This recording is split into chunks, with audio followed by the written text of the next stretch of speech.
Il est 12h33 sur Sud Radio et notre grand entretien de ce midi porte sur une question qui concerne directement la place de la France en Europe. Depuis quelques années, un changement majeur est en train de se produire juste à côté de nous. L'Allemagne se réarme. Après des décennies de prudence sur les questions militaires, Berlin investit massivement dans sa défense et affiche une nouvelle ambition, devenir une puissance militaire incontournable en Europe. Et forcément, cela pose une question en France.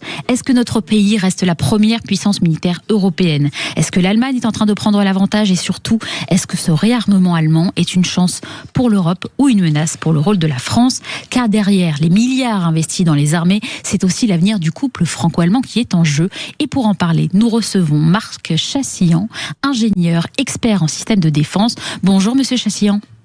Bonjour. Bonjour, merci d'être avec nous sur Sud Radio. Pendant des décennies, l'Allemagne était le géant économique de l'Europe, mais pas une puissance militaire. Qu'est-ce qui a changé aussi rapidement ? Je crois que l'électrochoc de la guerre en Ukraine a enfin réveillé les esprits, a ouvert les yeux. Et l'Allemagne se trouvant en position centrale en Europe, il suffit de regarder Bismarck disait la stratégie ça se fait en regardant une carte de géographie. Donc il suffit d'examiner la carte de géographie de l'Europe pour s'apercevoir que l'Allemagne a une position centrale. Elle n'est pas finalement très très loin des frontières russes. Il suffit de traverser la Pologne pour y arriver. Et puis elle a un rôle aussi majeur dans la mer Baltique. Or la mer Baltique c'est un centre névralgique pour la défense de l'OTAN. C'est un endroit où il peut se passer énormément de choses et c'est surtout la route vers l'Arctique. Et l'Arctique va devenir aussi une zone très très sensible en raison de l'ouverture prochaine des routes commerciales directes entre l'Asie et l'Europe qui éviteront aux bateaux de traverser le détroit de Malacca et surtout le canal de Suez. Donc on voit que simplement d'un point de vue géographique, l'Allemagne a une position centrale. Et puis il y a ce réveil stratégique avec cette nouvelle menace à l'Est que tout le monde a identifiée, et c'est quelque chose de évidemment totalement nouveau. Alors c'est pas totalement nouveau dans la période actuelle, parce que cette menace, c'était une menace permanente entre les années 50, 60, 70, 80, puisque c'est ce qu'on appelle la guerre froide, avec en face de nous le pacte de Varsovie et l'Union soviétique. Mais c'est quelque chose que les générations d'aujourd'hui n'ont pas connu, et donc c'est quelque chose évidemment de tout à fait nouveau. Et l'Allemagne, de par sa puissance budgétaire et financière, elle est en mesure de répondre à un certain nombre de problèmes et de trouver des solutions à la fois industrielles, militaires, économiques et diplomatiques. Et d'un point de vue historique aussi, il y a un changement de doctrine, disons-le, puisqu'après la Seconde Guerre mondiale, l'Allemagne avait pris la décision justement de ne pas investir de façon aussi massive, de par son histoire, de ne pas investir ces questions militaires. Et là, est-ce qu'on assiste au fond à un simple rattrapage, c'est-à-dire au fond, il s'agit de se mettre à la mesure des autres pays européens, peut-être même au niveau de la France, où on assiste véritablement à un changement de puissance de la part de l'Allemagne? C'est un véritable changement de puissance, soyons clairs. Alors, les gens oublient parce que ça remonte à 40 ans, donc forcément il faut être un petit peu vieux pour avoir connu ça, mais dans le dispositif de défense de l'OTAN face au pacte de Varsovie au moment de la guerre froide, la première armée en termes numériques, en termes de capacité, c'était l'armée allemande, c'était la Bundeswehr. La Bundeswehr avait une doctrine qui était extrêmement simple, c'était ce qu'on appelait la défense de l'avant. Donc l'Allemagne ne voulait pas que son territoire soit envahi par les forces du pacte de Varsovie. Donc elle avait développé une très forte armée conventionnelle. Elle n'avait pas l'arme nucléaire bien sûr, mais une très forte armée conventionnelle. Ça on l'oublie. Donc l'Allemagne fut très forte il y a 40 ans. Elle a complètement évidemment baissé de pied après la chute du mur de Berlin, où tout le monde pensait que on allait s'embrasser et que le doux commerce allait remplacer les irritations diplomatiques. Donc elle a désarmé comme tout le monde, si j'ose dire. Et là, elle est en train d'essayer de retrouver peut-être le niveau qu'elle avait dans les années 80. Et à cette époque-là, comme tous les pays de l'OTAN, l'Allemagne consacrait entre 3 et 3,5% de son PIB à sa défense. Et c'est un niveau qu'ils essaient de retrouver aujourd'hui, je dirais, comme les autres partenaires européens de l'OTAN. Oui, c'est pour ça qu'ils sont en train de mettre les bouchées doubles. Et ce qui est intéressant aussi, c'est de voir au fond le lien avec la France, avec les armées françaises, parce que actuellement certains disent quand même que Berlin ne veut pas seulement se développer, mais plus véritablement se construire ce fameux couple franco-allemand, mais faire cavalier seul. Et est-ce que cette inquiétude, selon vous, elle est justifiée? Est-ce que Berlin n'est pas en train de développer son propre armement, son armée, pour pouvoir demain peut-être prendre le leadership européen sur la question militaire? Alors, l'Allemagne a une nouvelle doctrine de défense, d'ailleurs, qu'elle a publiée très récemment, et tous les observateurs ont noté que pas une seule fois la France n'est mentionnée dans ce nouveau document de géostratégie. Donc ça, c'était un premier indice. Le deuxième indice, c'est que l'Allemagne, malgré tout ce que l'on peut dire sur le relatif désengagement des États-Unis vis-à-vis de l'Europe et de sa défense, l'Allemagne continue de nouer des liens extrêmement forts avec les États-Unis, et en particulier les deux industries allemandes et américaines ont des projets en commun. Il faut savoir que depuis que la plupart des programmes qui avaient été plus ou moins décidés entre Monsieur Macron et Madame Merkel en 2017, tous ces programmes franco-allemands se sont cassés la figure. Donc plus rien ne tient, tout a été tué. Et en fait, l'Allemagne, pour satisfaire ses besoins, elle compte d'abord sur elle-même. D'abord, elle va avoir un budget extrêmement conséquent qui vont lui permettre de développer ses propres produits dans son industrie. Et une grande partie de ce qui lui manque, entre guillemets, ou qui lui fait défaut, ou pour des raisons, encore une fois, stratégiques, va se faire avec les États-Unis. Donc il y a énormément de programmes communs en ce moment entre l'Allemagne et les États-Unis. L'Allemagne ne veut pas rompre le lien avec Washington, qu'elle considère comme absolument essentiel. Et dans cette configuration, effectivement, elle dépense énormément d'argent pour, par exemple, acheter des matériels aéronautiques américains. Il y a des dizaines de milliards d'euros que l'Allemagne va consacrer à acheter du matériel aéronautique aux États-Unis, comme des chasseurs F-35. Voilà. Ce qui peut être vécu par la France comme une forme de trahison. En tout cas, au fond, est-ce qu'on assiste à la fin du fameux couple franco-allemand? Est-ce que c'est en tout cas la plus grave crise depuis des décennies entre ces deux pays? Alors, d'aucuns diraient, a-t-il un jour existé ce couple franco-allemand, ou n'était-il qu'une chimère dans l'esprit de certains Français? Le couple franco-allemand n'a pas été vécu de la même façon de chaque côté du Rhin. Il y avait du côté français une forte conviction qui consistait à dire la France et l'Allemagne sont au centre de l'Europe, et c'est elles qui finalement décident un peu pour les autres. Et à travers ce couple franco-allemand, la France voulait imprimer une véritable dynamique qui était à la fois diplomatique, industrielle, technologique, politique, évidemment. Il n'est pas certain que du côté allemand, on avait finalement cette même vision et cette même compréhension des choses de ce que devait être le couple franco-allemand. Alors aujourd'hui, que ce couple ait existé ou pas, peu importe. Ce qui est absolument factuel, c'est que l'Allemagne n'entend pas dépendre de la France ou demander l'avis de la France pour quoi que ce soit qui concerne sa défense et sa politique étrangère dans le futur. Ça, c'est sans doute une déception côté français. Les Français comptaient beaucoup sur cette dynamique franco-allemande pour faire un certain nombre de choses, mais aujourd'hui, objectivement et factuellement, on s'aperçoit que tout ce qui a été lancé en franco-allemand n'est plus là. Ça a été abandonné, c'est mort. La presse s'est longuement étendue sur la mort du futur avion de combat SCAF franco-allemand.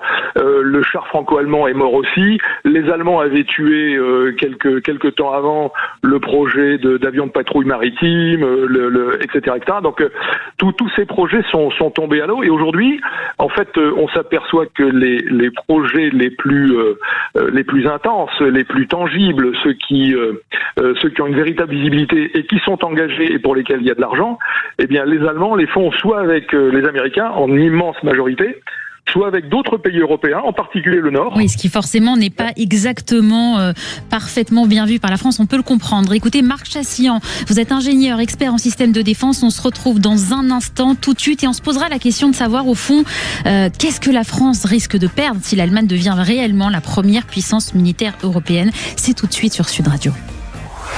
Les débats de l'été, Noémie Aliwa. Et il est toujours 10h46, 12h46 sur Sud Radio et nous continuons ce grand entretien avec Marc Chassillan, ingénieur et expert en système de défense. Avec lui, nous essayons de comprendre ce que change le spectaculaire réarmement de l'Allemagne, pourquoi il inquiète une partie des responsables militaires français et quelles pourraient être les conséquences pour l'équilibre des forces en Europe. Et je vous pose cette question, Marc Chassillan, qu'est-ce que la France risque de perdre concrètement si l'Allemagne devient demain la première puissance militaire européenne?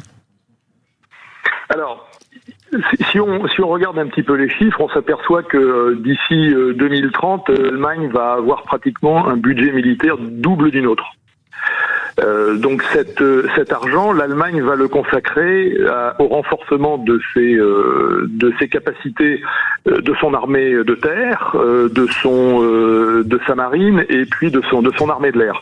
Mais l'Allemagne n'a pas du tout la même posture géostratégique que la France, puisque l'Allemagne, par exemple, n'a pas de territoire d'outre-mer à défendre. Nous en avons, et d'ailleurs nous avons le deuxième domaine maritime du monde après celui des États-Unis. Donc ce territoire, il faut le défendre. L'Allemagne n'a pas besoin de dépenser d'argent pour défendre ce genre de territoire. Nous, oui. L'Allemagne n'a pas de dissuasion nucléaire. Et aujourd'hui, je dirais que ce qui fait que la France peut encore parler d'une voix forte, c'est parce qu'elle a cette dissuasion nucléaire. Parce que c'est clair que du point de vue des forces conventionnelles, le rapport va être pratiquement de 1 à 3, avec un budget de 1 à 2 entre la France et l'Allemagne, duquel on pourrait retirer, nous, tout ce qui nous coûte, c'est-à-dire la défense de nos territoires d'outre-mer, la dissuasion nucléaire, le groupe aéronaval, tout ça, l'Allemagne ne l'a pas. Et donc, elle peut consacrer toutes ces sommes d'argent au renforcement de sa force conventionnelle. Là, il faut bien comprendre que l'Allemagne, d'un point de vue géographique, elle a un nord et un est. Nous, en plus, nous avons un sud. Nous avons un sud avec une Méditerranée qui n'est pas forcément une zone très stable, avec une Afrique sur lesquelles on pourrait parler pendant des heures. Donc les postures géostratégiques et les menaces perçues par l'Allemagne ne sont pas celles perçues par la France. Alors factuellement, c'est vrai. Le fait qu'il y ait un rapport de 1 à 2 sur les budgets militaires va faire de l'Allemagne l'homme fort de l'Europe.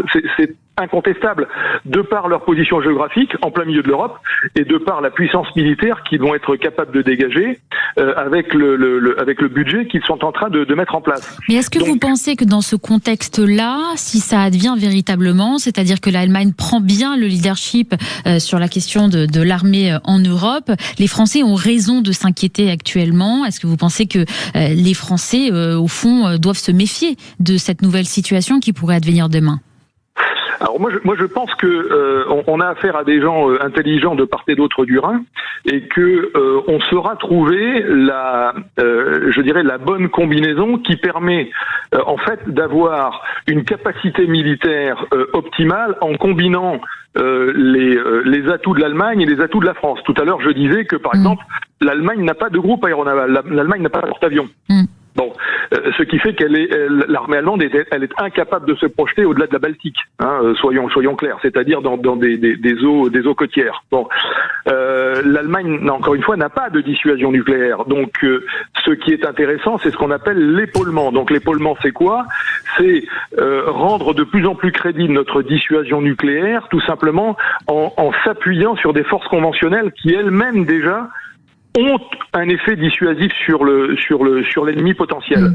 Et donc tout ça, c'est cette combinaison astucieuse et intelligente qu'il faut chercher entre les capacités militaires françaises et les capacités militaires allemandes, même si sur le papier, pour certains domaines, l'Allemagne va avoir des capacités doubles, voire triples de celles de la France. L'avantage de la France, c'est qu'elle va pouvoir offrir à l'Europe ou au couple franco-allemand, appelons-le comme on veut, des capacités que l'Allemagne n'aura jamais. Et donc c'est à travers cette combinaison qu'il faut chercher le point optimal et non pas raisonner un peu basiquement en disant l'Allemagne va être plus forte parce qu'ils ont un budget plus grand que nous et qu'ils vont avoir une armée plus grande que nous. Oui, c'est-à-dire partir à la recherche d'un échange de bons procédés, d'une alliance en bonne et due forme qui part d'intérêts communs. Mais vous parliez tout à l'heure de l'industrie de défense américaine qui est sollicitée de plus en plus par l'Allemagne. Est-ce que la France ne risque pas au fond d'être marginalisée dans cette vente, dans cette industrie de défense avec des conséquences sur nos emplois, sur notre souveraineté?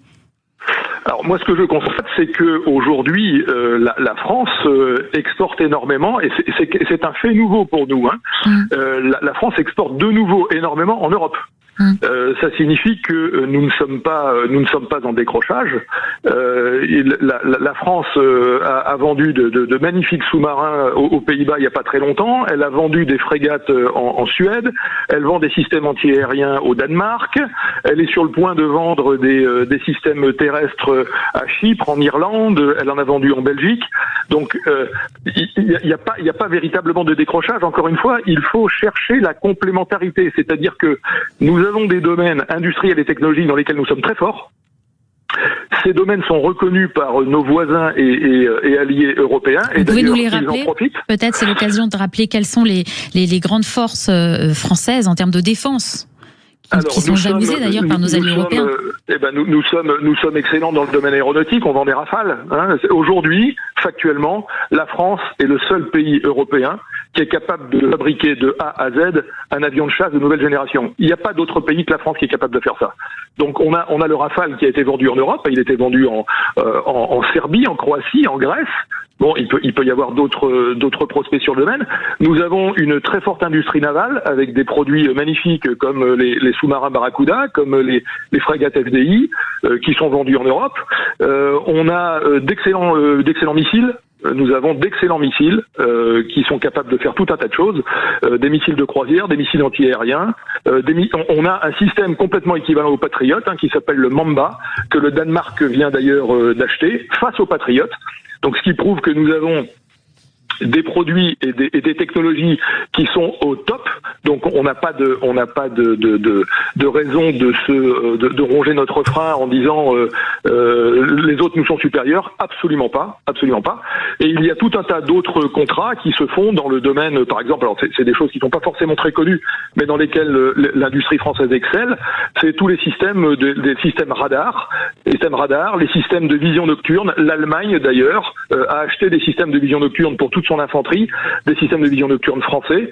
Voilà, donc encore une fois, alors d'abord on ne peut pas être bon partout et on ne peut pas exceller partout parce que de toute façon il faudrait des budgets gigantesques pour le faire. Même les Américains n'en sont pas capables, pour vous dire, avec leur budget de 1500 milliards de dollars, ils sont pas bons partout. Bon, donc on voit pas pourquoi la France serait bonne partout. Il faut chercher les niches d'excellence.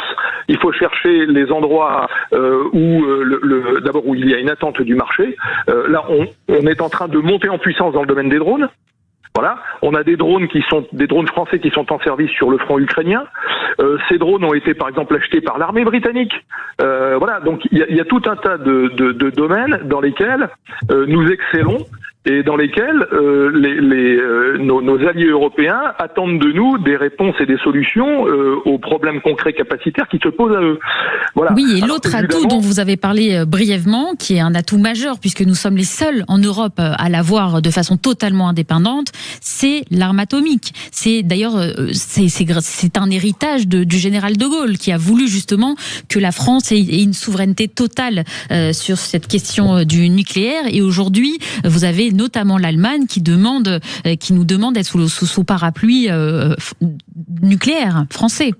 Oui, alors le président Macron a lancé l'idée de ce qu'on appelle la dissuasion avancée, c'est-à-dire que ça permettra un certain nombre d'opérations qui aujourd'hui étaient strictement réservées aux armées françaises et pratiquement sur le territoire français, mais qui, par exemple, dans l'hypothèse d'une crise, c'est de montrer notre détermination face à un ennemi en, par exemple, projetant des rafales nucléaires sur des bases en Pologne, en Norvège, en Allemagne, pour dire attention, nous sommes là et nous n'avons pas l'intention de céder d'un pouce. C'est ce que j'ai appelé tout à l'heure l'épaulement, c'est-à-dire qu'on a besoin des forces conventionnelles des autres pays européens pour crédibiliser notre propre dissuasion nucléaire.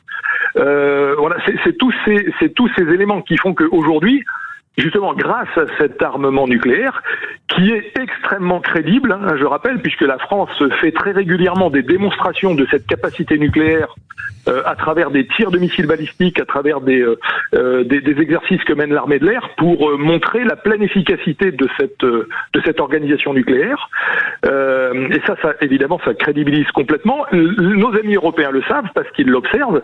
Et donc, effectivement, ils sont très tentés par un appui et un soutien nucléaire qui viendrait de la France. Alors après, évidemment... Oui, ça crée beaucoup de polémiques. Une partie de l'opinion publique est assez hostile à cette idée. Alors, parce que la grammaire, ce qu'on appelle la grammaire nucléaire, n'est pas forcément très facile à comprendre. Oui. La grammaire nucléaire, ça s'appuie sur l'ambiguïté et sur le fait de laisser l'ennemi dans le doute. Voilà, c'est toute la clé de la dissuasion nucléaire repose sur le doute que vous créez chez l'ennemi. Voilà. Alors, ce doute, il y a différents moyens de le créer avec différentes opérations et manifestations de démonstration de force, de crédibilisation de votre outil nucléaire. Voilà, c'est une panoplie assez complète, ce qu'on appelle la grammaire nucléaire. Mais en fait, tout ça ne tend que vers un seul but: faire douter l'ennemi. Voilà, il n'y a pas d'autre but que ça. Voilà. Et ça, c'est quelque chose qui est parfaitement maîtrisé du côté français, parce qu'on a une doctrine extrêmement solide. Cette doctrine, elle est reconnue par nos alliés, en particulier en Europe. Et c'est pour ça qu'ils se disent, il vaut mieux quand même avoir les Français avec nous que contre nous. Voilà.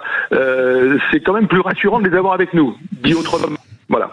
Et oui, effectivement, vive nos armées françaises. Merci beaucoup Marc Chassillan. Je rappelle que vous êtes ingénieur, expert en système de défense. Merci d'avoir été avec nous sur Sud Radio. Merci pour votre éclairage sur ce sujet qui concerne directement l'avenir de la France et de l'Europe. Une chose est sûre, le réarmement de l'Allemagne marque un tournant.